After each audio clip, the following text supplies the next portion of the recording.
typiska frågor om sitt liv och stämplas med en psykiatrisk störning. Här är några slumpmässigt valda frivilliga.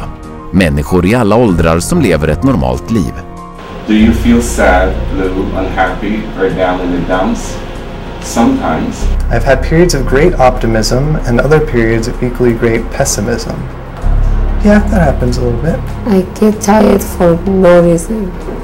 Sometimes. My life is pretty full.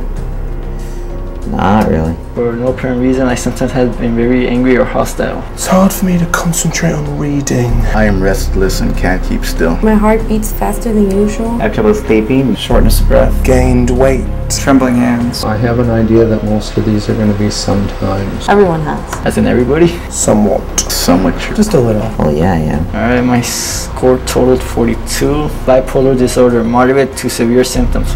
Wow. The answer reflects on the presence of depressive symptoms. Currently suffering from an anxiety disorder. I may be suffering from bipolar 1. Minimal to mild depression. An obsessive compulsive disorder. Guess I'm a psycho. Guess I'll go to a psych. Try to see if I could work it out, get some meds or something. Allt som allt gavs 50% av dessa vanliga människor en psykiatrisk diagnos och uppmanades att få behandling. På detta sätt skulle halva USAs befolkning, runt 150 miljoner amerikaner, kunna klassas som psykiskt sjuka.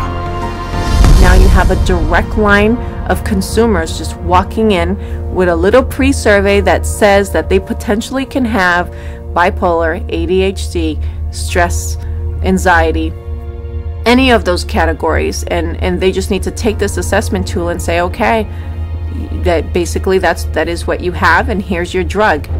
Och psykiatrikerna kräver nu högljutt att få göra sådana bedömningsmedel obligatoriska.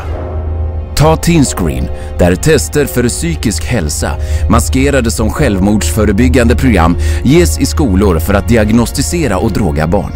Barn som till exempel Chelsea Rhodes, som gick till skolan en morgon som en genomsnittlig tonåring och kom hem med en psykiatrisk diagnos. The Rhodes family in Indiana, their young girl went to school one day, and all of a sudden they told her they were taking her into a room, and they move her into a room and give her the 10-minute Teen Screen test. And shortly after taking the test, she's pulled aside in the hallway and she's told she has two problems, basically two mental problems. One, obsessive compulsive disorder, and social anxiety disorder. Her parents were stunned, dumbfounded. They didn't know that Teen Screen was going to screen their child. They had not been asked permission. People at school had told her that she was mentally ill with these two conditions based off of a computer test that took her 10 minutes to answer. One of the questions was worded if Chelsea went out a lot. She answered no. We'd ask her why she answered that way. She said, because Mom, you and Dad don't allow us to go out on school nights. I have to be home to do my homework and take care of our household chores. The other question was, do you ever feel nervous or anxious when you're in front of a group of your friends or peers? Chelsea answered yes. She explained to us that because when she has to stand up in front of a group of people and give a book report in one of her classes, she's very nervous. You know, I'm 43 years old and I'm nervous in front of every one of you today, but that doesn't make me mentally ill. I absolutely believe that the survey for Teen Screen was intentionally structured to flag as many children as possible as having a possible mental health problem. Och vem skapade Teen Screen och skrev dess frågeformulär? Dr. David Schaffer, en psykiatriker med omfattande förbindelser med läkemedelsindustrin. Schaffers frågeformulär är allt annat än vetenskapligt. I en undersökning som han själv ledde erkände Schaffer att 84% av alla elever felaktigt betecknades som självmordsbenägna. Men något som inte erkändes var hur traumatiska konsekvenserna kan bli. Elia Gleason var bara 11 år när hon gjorde ett screentest i sin mellanstadieskola i Texas. It was 7th grade, and they had all the girls go into the cafeteria because they said that a lot of girls have depression, so they was working on some depression screen. Next thing I know, there's those middle schools tell my husband that CPS is there at the school taking a layer because she's suicidal. I'm like, suicide? I'm not trying to kill myself. I love myself. I've always loved myself. So I don't know if she was eating at the school or they already taken her away. When they took Alea, my girls and I, we didn't sleep for about a good 3 days. For the first 3 days, because my house was empty without her. And they was making me sign papers talking about if you don't take these medicines, you can't see your parents.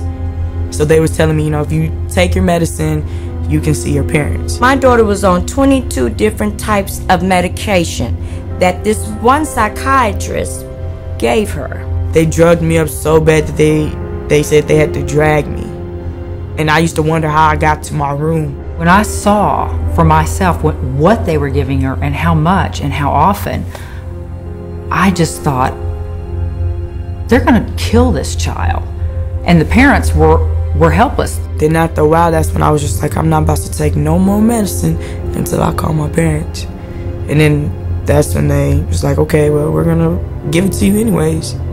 They restrained me and shot me up. I was in 4 points. They laid me out on my stomach with my feet like this and tied me up. One day, they must have put her in about 12 restraints in one day. They said I was restrained about 70 or 80 times. After a couple of months, they was like, you know, your parents don't want to see you. They don't want to talk to you or anything. So I was really hurt. We tried everything. Nobody we didn't know what hospital. We didn't even know where they taking her. After 2 weeks, you're supposed to hear, or you're supposed to be able to see your child. They didn't give me that. I didn't see Alea till 6 months later. But I was a good child. I didn't deserve for that. And he messed up a lot of things. To this day, I still wish that I could just go back and be like, man, you know what, I'm not even gonna take the test. I will always tell every parent I see, and they was ask me, don't do the team screening, because it will mess up your family. Psykiatriska screeningprogram som dessa är på stark frammarsch. Enbart Teen Screen screenar för närvarande hundratusentals skolbarn i över 500 amerikanska skolor i 43 delstater. Has nothing to do with helping kids, has nothing to do with mental health, has nothing to do with medicine. It has everything to do with the pushing of drugs. So it presents itself as being a wonderful, altruistic program, whereas in fact, I believe its cold-blooded and cold-hearted intent is to recruit more children into the very subjective diagnoses of mental illness and to treat those kids with medication. Men det psykiatriska drogangreppet upphör inte i klassrummet. Lagstiftning har ordnats för att screena alla medborgare för psykisk sjukdom. Däribland äldre patienter, krigsveteraner och gravida kvinnor. Och allt ska betalas av dig. Psychiatrists benefit from both ends. From the pharmaceutical end for being paid to write the prescription, and then from the patient for being there to receive the prescription. It's an industry that cannot allow the human condition to go unmedicated, and I think this is where the problem begins. If everybody considers themselves to be sick in some way or more than one way, and that the only control, the only hope for their happiness is to be on pills for the rest of their lives, that's the goal. The pharmaceuticals and the psychiatric community are in a cleanup, and that's what it's all about. It has nothing to do with helping our kids or, you know, their mental health. It's all about money. Idag spenderar läkemedelsföretag över 5,3 miljarder dollar om året på att marknadsföra läkemedel. Nästan 9 gånger mer än för 10 år sedan. Resultatet? Den globala försäljningen av personlighetsförändrande medel har stigit till 80 miljarder dollar. Och allt medan psykiatrikerna avsiktligt struntar i den omfattande mänskliga tragedi som de skapar.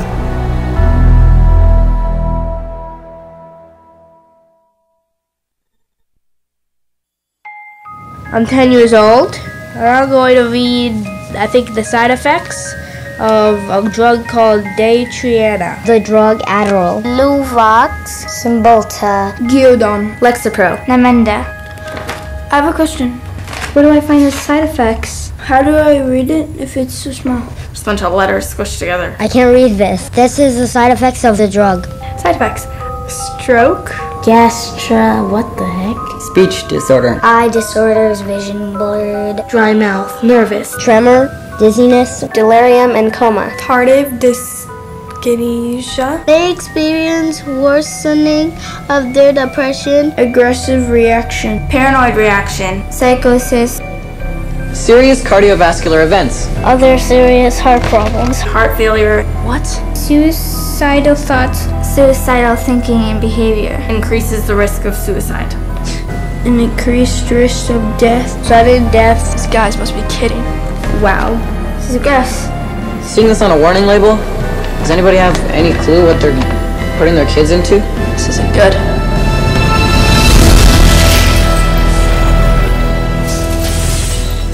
No drug has side effects. They're all effects.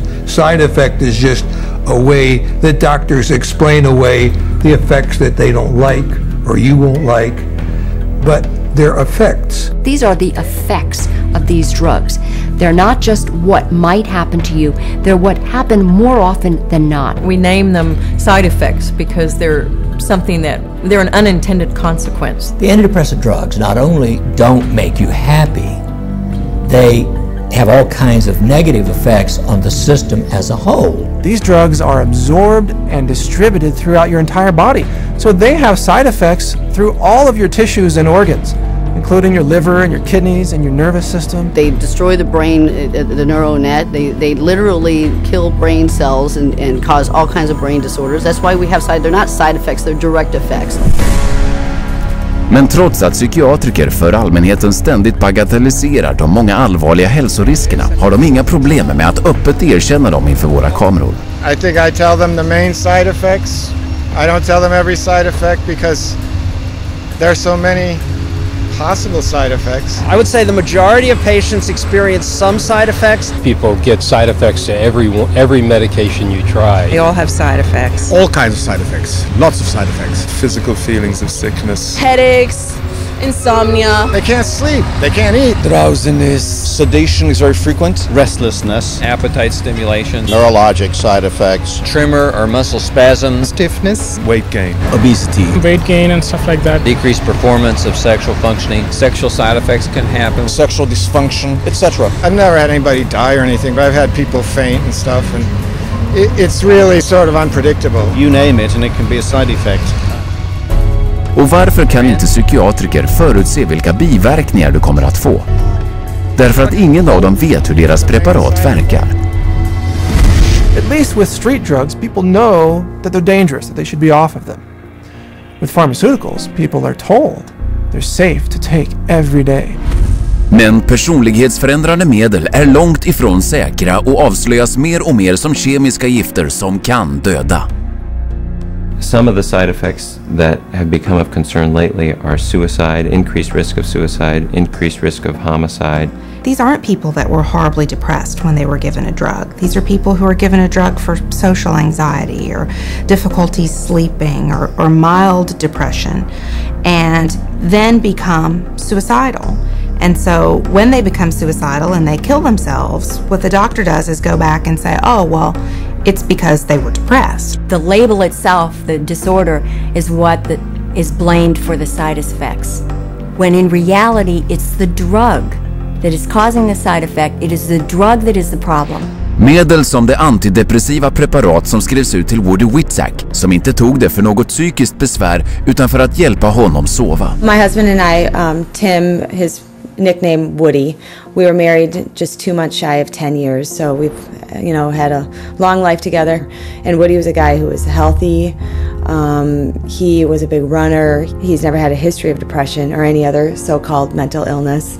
He was given Zoloft for insomnia. I find Woody one night completely sweat through his shirt in fetal position, kept going, Kim, you gotta help me, I don't know what's happening to me. It's like my head's outside my body looking in. Kim, help me. We did breathing, listened to music, prayed, anything to calm him down from this head outside his body feeling.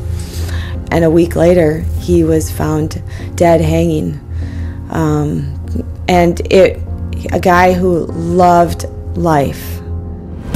Psykiatriker hävdar att deras droger räddar liv, men enligt deras egna undersökningar fördubblar personlighetsförändrande medel risken för självmord och ett av dem ökar risken nästan 7-falt.